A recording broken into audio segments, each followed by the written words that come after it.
العالمين الرحمن الرحيم والعاقبة للمتقين والصلاة والسلام على سيد الأنام والمرسلين صلى الله عليه وسلم وعلى آله وأصحابه أجمعين.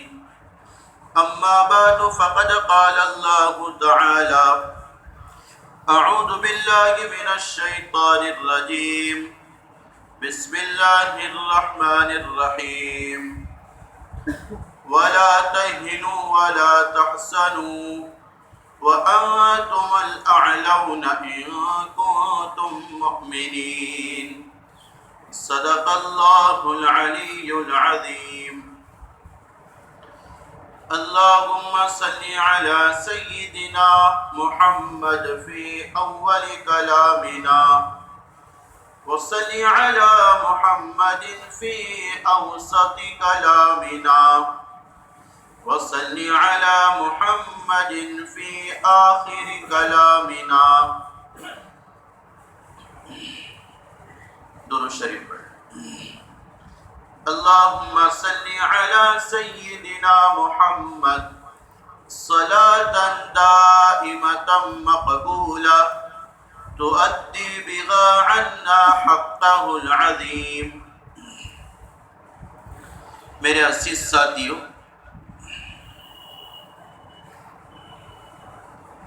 جمعہ کا دن خاص نبی علیہ السلام کی طرف سے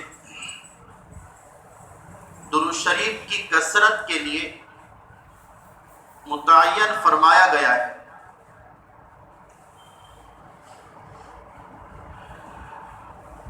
یہ بڑی عظیم اور بڑی حسین عبادت ہے، درود پاک کا نذرانہ اور تحفہ.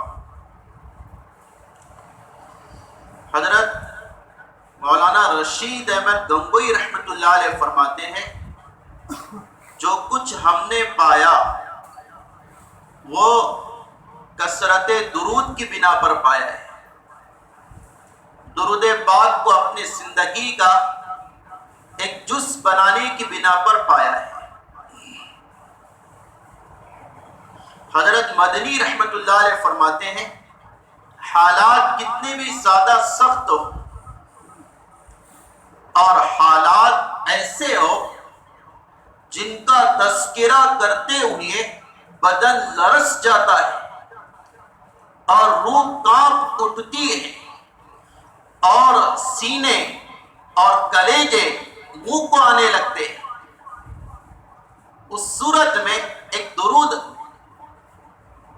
اکابر اولیاء نے نقل فرمایا، اس کو اگر کوئی پڑھ لے اللہ تعالیٰ اس کے پریشانیوں کو، حالات کو دور کر دیتے ہیں. وہ درود تم جینا ہے جو ہمارے جو جمعرات کو مجلس ہوتی ہے آخر میں وہ درود پڑھا جاتا ہے. اللہم صلی علی سیدنا و مولانا محمد صلاة تنجینا بها من جمیع الاحوال والآفات وتقضي لنا بها جميع الحاجات وتطهرنا بها من جميع السيئات وترفعنا بها أعلى الدرجات وتبلغنا بها أقصى الغايات من جميع الخيرات في الحياة وبعد الممات إنك على كل شيء قدير. بڑا پیارا درود ہے. یہ مدنی خاندان کا وظیفہ ہے کہ خاندان پر اور ملک پر جب حالات آتے تھے حضرت اس درود کی کثرت کا اپنے مریدین کو اور شاگردوں کو اور متعلقین کو کہتے تھے.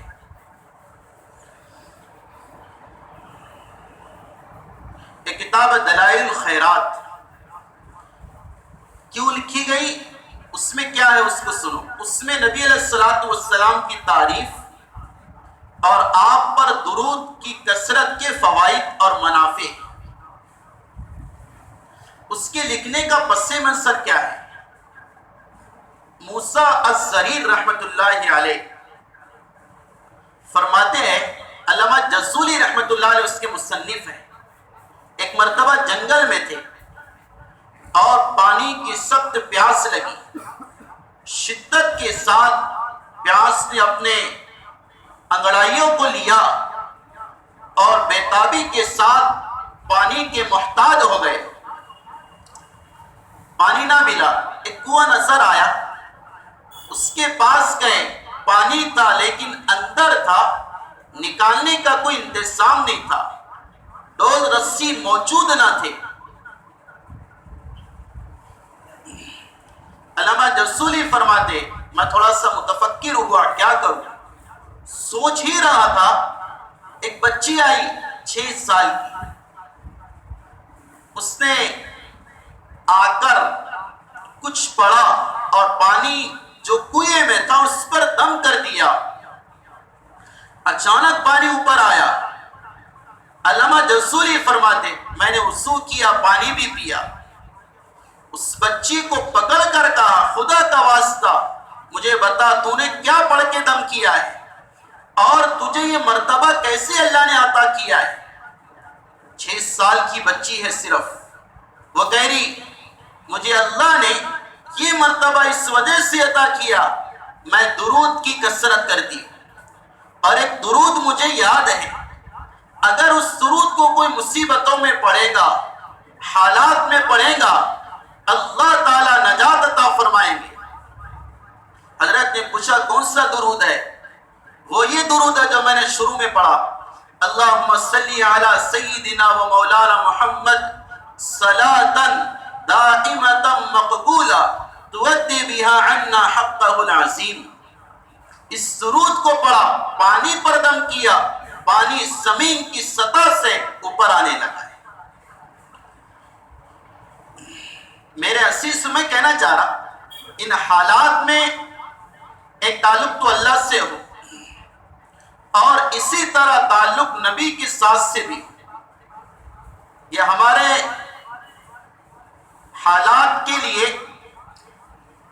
سنکٹ موچن ہے, سمجھے ہندی میں کہتے ہیں اس کو, حالات سے نجات کے اسباب ہے.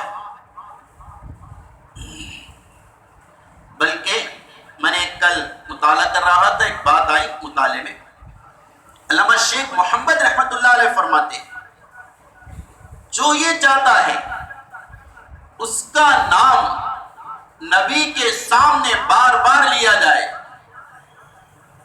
اور جو یہ چاہتا ہے کہ اس کے والد کا نام بھی نبی علیہ الصلوۃ والسلام کے ساتھ اور آپ کے سامنے کثرت سے لیا جائے, تو اس کے لیے بتایا وہ درود پاک کو کثرت سے پڑھے. چونکہ حدیث میں آتا ہے جو درود کثرت سے پڑھتا ہے, ایک فرشتہ نام لے کر پڑھنے والے کا اور اس کے والد کا, دونوں کا نام لے کر نبی علیہ الصلوۃ والسلام کی خدمت میں عطا کرتا ہے کہ عبداللہ بن عبد الرحمن کی طرف سے درود آیا ہے.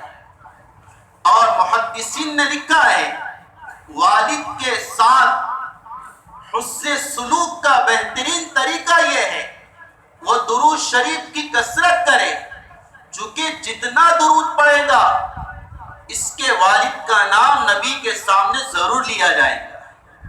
اور ظاہر ہے جس کا نام نبی کے سامنے کثرت سے لیا جائے, نبی علیہ السلام کی توجہ اس کے والد کی طرف ضرور ہوگی کہ فلاں کا بیٹا مجھ پر درود پڑھ رہا ہے. تو اس لیے اس کو اپنی زندگی کا وظیفہ بنائیں. میں نے تھوڑا تمہیدات کے شروع میں اور ابتدا میں اس کو بیان کر دیا تاکہ نبی علیہ الصلوۃ والسلام کا تعلق بھی ہم کو نصیب ہو. اس کے بعد میرے عزیز و بزرگوں دوستو, آج ہمارے سامنے حالات کا چیلنج ہے, وہ ہمیں للکار رہا, بتاؤ تم میں کتنی طاقت اور کتنا تمہارا اللہ سے تعلق ہے. وہ ہمارے امروز اور فردہ کو جھنجھوڑ رہا ہے اور ہماری روح کو وہ ایک انقلاب کی دعوت دے رہا ہے کہ بتاؤ تمہارا اللہ سے اور تمہارے نبی سے کتنا مایوس نہ ہوں گے. اگر تمہارا نبی سے تعلق ہے اور تمہارے سامنے اللہ کی سنت ہے کہ اللہ کی سنت کیا ہے، طریقہ کیا ہے، اگر یہ ساری تمہارے سامنے ہسٹری اور سوانح ہوں گے، تم حالات سے متاثر نہ ہوں گے، گھبراؤ گے نہیں. تمہیں پتا ہے ایسا ہوتا ہے، یہ اللہ کا طریقہ کار ہے، ایسا ہوا ہے اور ایسا ہوتا رہے گا. یہ طریقہ متوارثہ ہے. چاہے پھر حالات ایسے ہو کہ محافظ منافق بن جائے، چاہے ایسے سخت حالات آئے، حالات ایسے آئے، امن کا پیغام دینے والوں کو اپنی غصے کا اور اپنے پرتیشودھ کا شکار بنا دیا جائے، چاہے ایسی سخت حالات ہوں. لیکن تمہارے سامنے اللہ، قرآن، حدیث، نبی ہے. نبی اکرم صلی اللہ علیہ وسلم نے سمجھایا اور ہمیں امید دلائی اور ہمیں ایک حوصلہ دیا ہے. اللہ بھی حوصلہ دے رہے، وَلَا تَهِنُوا وَلَا تَحْزَنُوا، غم مت کرو، غم مت کرو، انتم الاعلون، تمہارا بلند ہونا طے ہے. چاہے طاقتیں تمہارے مخالفت میں آئیں اور ساری طاقت ایک طرف ہو جائے، قانون کی طاقت، الیکٹرانک میڈیا کی طاقت اور آلات اسباب کی طاقت اور لیکچر کی طاقت اور کثرت کی تعداد سب تمہارے مخالف میں ہو جائے، لیکن انتم الاعلون، بلند تم رہو گے. کیا شرط ہے؟ ان کنتم مومنین، اس شرط کے ساتھ یہ ڈیمانڈ ہے، تم پکے ایمان والے رہو، تمہارا ایمان تمہارے قلوب میں ایسا مضبوط ہو، اگر اس ایمان کا کوئی حوالہ اللہ کے سامنے دے دے، اللہ اس کو نجات عطا فرماتے. ایسا ایمان تمہارے دلوں کی دھڑکنوں میں ہو، تمہارے بدن کے خون کے قطرات میں ہو، تمہارے بدن کے رونگٹے روکٹے میں ایسا ایمان جھلس رہا. دل میں ایمان ہوگا، اسلام تمہارے اعضاء سے جھلکے گا. حضرت جی مولانا یوسف صاحب فرمایا کرتے تھے، ایسا ایمان تمہارے قلوب کے اندر ہو، کچھ نہیں کر سکتا. چونکہ نبی علیہ السلام نے دلاسا دیا. عجیب، ہمارے پیارے نبی بہت امت کو دلاسا دے کر گئے، اکیلا نہیں چھوڑا، اکیلا نہیں چھوڑا، دلاسا دے کر گئے. گھبرانا نہیں، میں چلے جا رہا، میری تعلیم تمہارے ساتھ ہے، میرا معجزہ قرآن تمہارے ساتھ ہے، میری احادیث تمہارے ساتھ ہے اور میری دعائیں تمہارے ساتھ ہے. آپ نے فرمایا تم بزدل نہ بننا، بہادر رہنا، بہادری سے مقابلہ کرنا. اگر تم نے ڈیفینس کیا، مقابلہ کیا، اپنی جان کی حفاظت کے خاطر، اپنی عزت کے خاطر، اپنے اہل و عیال کی حفاظت کے خاطر، اپنے مال کی حفاظت کے خاطر اگر تم نے مقابلہ کیا اور تمہاری موت آ گئی، نہ گھبرانا، اللہ تمہیں شہادت کا مقام عطا فرمائیں گے. اللہ، کیا نبی علیہ السلام دلاسا دے، گھبرانا نہیں. اللہ شہادت جس کی تمنا نبی نے کر کے گئے کہ میرا دل چاہتا شہید ہو جاؤ، یہ آپ نے تمنا ظاہر کی، اس لیے یہ آپ کی ہمارے لیے بڑی عظیم نعمت ہے.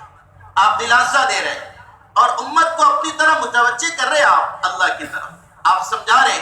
آپ صحابہ سے کہہ رہے ایک وقت آئے گا اور صورت حال یہ ہوگی، دیگر اقوام اور دوسرے مذاہب والے تم پر ایسے ٹوٹ پڑیں گے جیسا کہ بھوکے دسترخوان پر پیالے میں ٹوٹ پڑتے. بھوکے جیسے پیالوں پر اور پلیٹوں پر اور برتنوں پر ٹوٹ پڑتے کھانے کے لیے، ایسے دیگر اقوام تم پر ٹوٹ پڑیں گے. تو یہ بات صحابہ کو سمجھ میں نہیں آئی. ایسا کیسے ہو سکتا ہے؟ تو صحابہ ہیں جن کا رعب ایک مہینے کے دور سے نبی علیہ الصلوۃ والسلام کی برکت سے پڑتا ہے. حضرت عمر سے بادشاہ اور حکمران ڈرتے ہیں، شیطان ڈرتا ہے. ان کا عام آدمی اگر کسی بادشاہ کے صخرے اور مملکت کے محل میں کلمہ پڑھتا ہے، وہ حرکت کرنے لگتا ہے، پھر ایسے کیسا ہوگا کہ ساری اقوام ہم پر ٹوٹ پڑیں گی. اس وجہ سے سوال قائم کیا کہ اللہ کے نبی، ایسا ہونے کی وجہ یہ ہے شاید اس وقت تعداد میں ہم کم ہوں گے. صحابہ کا سوال تھا، اس وقت ہم تعداد میں کم ہوں گے. تو ہمارے نبی نے فرمایا کہ نہیں، سادہ ہوں گے تمہاری تعداد سادہ ہوگی، لیکن پھر بھی تم بزدل ہوں گے اور پھر بھی تم مغلوب ہوں گے، ذلیل ہوں گے. یعنی تمہاری ذلتوں کے پلاننگ کیے جائیں گے، تمہیں میڈیا کے ذریعے سے ذلیل کیا جائے گا، تمہیں فلم انڈسٹری کے ذریعے سے ذلیل کیا جائے گا. ہاں، تم پر فلمیں بنیں گی بدنام کرنے کے لیے. تشریح کر رہا ایسے ذلیل ہوں گے تم کہ تمہارا کوئی نام لینا بھی گوارا نہیں کرے گا. تو صحابہ کو بڑا تعجب ہوا، ایسی ذلت ہم پر آئے گی.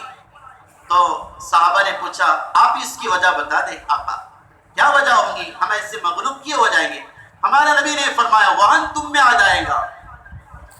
وہن کیا ہے؟ وہن کی تشریح ہمارے آقا نے یہ کی ہے. وہن یہ ہے دنیا کی محبت تمہارے دلوں میں آ جائے گی اور تم دنیا کے ایسے خوگر ہو جاؤ گے کہ دین پر دنیا کو غالب کر دو گے، دنیا کے لیے دین کو چھوڑ دو گے. تمہارے رگ رگ میں دنیا بسی ہوگی، تمہارے گوشے گوشے سے دنیا کا ظہور ہوگا. تم دین کے چھوٹنے پر افسوس نہیں کرو گے، دنیا کے چھوٹنوں پر تمہیں ہارٹ اٹیک آ جائیں گے. تم دین کے مٹ جانے پر تمہارے آنسو نہیں نکلیں گے، تمہاری تجارت کے نقصان پر آنسو نکلیں گے، ارتداد پر تمہارے آنسو نہیں نکلیں گے، ارتداد پر آنسو نہیں نکلیں گے. اگر کوئی بچہ دنیا کے لیے سکسیس نہیں ہوا تمہارے آنسو نکلیں گے. یعنی دنیا کا نقصان تم بڑا نقصان سمجھنے لگو. یہ دنیا کی محبت ہے.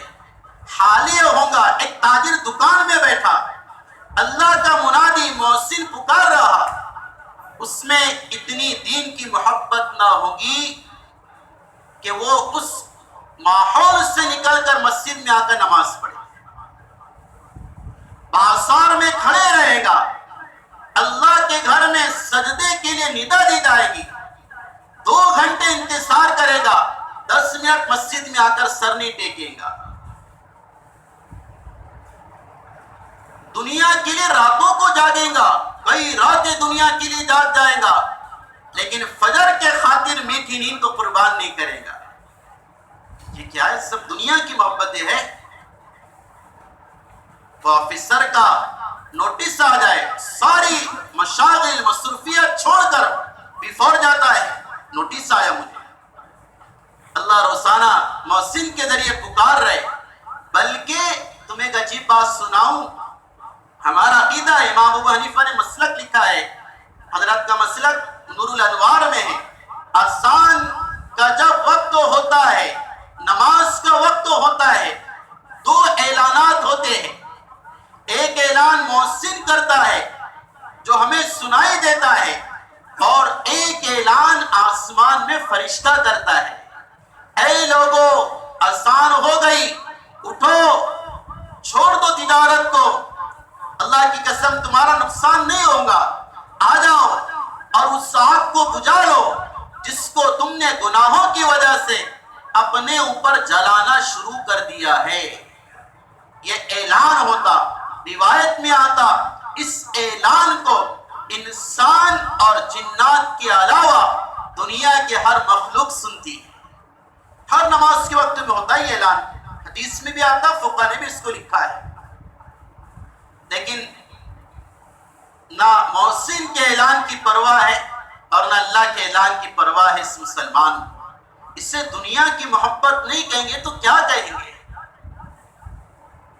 اور پھر تم ایسی حالت میں بھی حالات کا شکوہ کرو تو ہم اس کے مجاز نہیں کہ حالات کا شکوہ کر سکے، چونکہ ہم نے ہی خود کھودا ہے، اس آگ کو لگایا ہے اور ہم نے ہی ایسے حالات کو آنے کے لیے دعوت دی. تو ایک چیز نبی علیہ السلام نے بتائی، دنیا کی محبت غالب ہوگی. عمر دراز، نبی نے فرمایا عمر دراز ہوتی ہے، بڑھاپا آ جاتا، لیکن دو چیزیں اس میں جوان رہتی ہے، دنیا کی لالچ اور لمبی امیدیں. 70 سال کا کوئی بوڑھا ہے، اس میں بھی دنیا کی لالچ، دنیا کی محبت جوان رہتی ہے. آقا کا فرمان ہے. ہاں سنو بزرگوں، دوستو، بہت پوائنٹ کی بات آپ سے حدیث کی روشنی میں کر رہا ہوں. نکلو ان جنجال سے، اللہ کے گھر کو آباد کرو. ہم خود حالات کا مقابلہ نہیں کر سکتے، اللہ کو ساتھ لیے بغیر نہیں کر سکتے، نہیں کر سکتے. حالات کا مقابلہ ہم اپنی طاقت سے نہیں کر سکتے، ہم حالات کا مقابلہ اعمال سے کر سکتے ہیں، اپنی ایمانی پاور سے کر سکتے ہیں، اپنی مستجاب دعاؤں سے کر سکتے ہیں. کیا ہماری دعاؤں میں اثر نہیں رہا؟ ہاں، صحابہ کرام ایک دعا پر اور ایک آواز پر چوتھے آسمان کا فرشتہ مدد کے لیے آ رہا ہے. لاکھوں لوگ کعبۃ اللہ کا غلاف پکڑ کر رو رہے اور اللہ کو منا رہے، مدد نہیں آ رہی، مدد نہیں آ رہی. آئیں گی، میں کوئی کسی پر تنقید نہیں کر رہا، میں ایک حقیقت حال، صورتحال نقل کر رہا ہوں. وجہ یہ ہے اکثری اعتبار سے امت کے حالات خراب ہیں، اندر سے کنیکشن کمزور ہوتا ہے، ظاہری عبادتیں کام نہیں کرتی، وہ صرف ایک روٹین ہو جاتا، آؤ جاؤ پڑھو، کوئی تبدیلی نہیں آتی زندگی میں. نماز پڑھ کر کوئی تبدیلی نہیں آ رہی، محنتیں کر کر تبدیلی نہیں آ رہی. وجہ یہ ہے اندر کا نظام کمزور ہے. ہاں، رونا نہیں آ رہا، آج رونا نہیں آ رہا، آنکھیں خشک ہے، آنسوؤں کا انتظار کر رہی. وجہ یہ ہے اندر کی جو مایا اللہ سے متعلق ہونا تھا وہ میری آپ کی ختم ہو گئی. ہم سب گویا کہ اس کے شکار ہیں. میرے عزیزو، نبی نے دوسرا سبب بتایا، ایسے حالات کا موت کا ڈر انہیں ستائے گا. ایک تو دنیا کی محبت دلوں میں بس جائیں گی، اور دوسرا بتایا کہ موت سے گھبرائیں گے، اس کا تذکرہ کرتے ہوئے بھی ڈریں گے، قبروں کو بولنا بھی چھوڑ دیں گے، مرنے کو سوچنا بھی چھوڑ دیں گے. قبر کی اندھیری رات کبھی یاد نہیں آئے گی. اندھیرا ہوتا ہے، قبر کی رات یاد نہیں آتی. قبرستان میں جاتا ہے، مردے کو دفن کرتا ہے، دل ایسا سخت ہو گیا، اپنی موت مردے کو قبر میں اتار کر بھی یاد نہیں آ رہی کہ وہاں سے دفن کر کے آتا ہے، پھر بھی مسجد میں آ کر فرض نماز ادا نہیں کرتا. ایسی صورتحال ہو گئی. اب کہاں حالات کا شکوہ کرے؟ میرے عزیز و بزرگوں، دوست، میں نے حدیث کی روشنی میں آپ کو سنایا، اس لیے دیکھو مایوس تو ہمیں بالکل نہیں ہونا ہے، کیونکہ اقبال نے کہا تھا نور کی ایک کرن ظلمات پر بھاری ہوں گی. نور کی ایک کرن ظلمات پر بھاری ہوں گی. رات تمہاری ہوئی تو کیا ہوا، صبح ہماری ہوگی. ایک امید دلائی. اور غالب نے کہا تھا دل کہتا ہے بہت جلد فصل بہار آئے گی. دل کہتا ہے بہت جلد فصل بہار آئے گی. اب یہ سنہری ہوا چلنے کو ہے، صبح چلے یا شام کو چلے.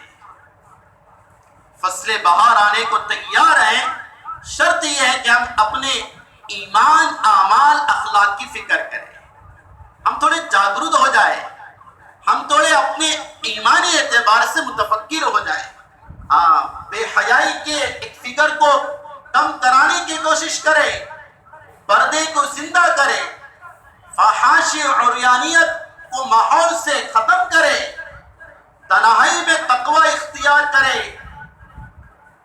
حضرت شیخ سعدی فرماتے جس امت کی تنہائی رات کی تاریکیاں صحیح نہیں ہوتی، دنوں میں اس کو رونا پڑتا ہے۔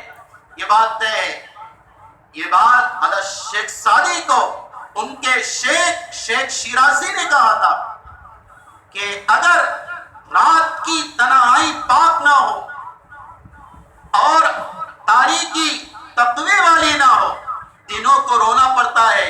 امت راتوں میں غافل ہے، امت راتوں میں غافل ہے، 12، 1، 2، 3 بجے سو کر 11 بجے اٹھ رہی، اور فجر کئی مہینوں سے ناگا ہے، احساس بھی ہو رہا، اور پھر آ کر کہے کیا ہو گیا، کیا ہو گیا، کیا ہو رہا، کچھ نہیں ہوا، یہ سب ہم نے کیا ہے۔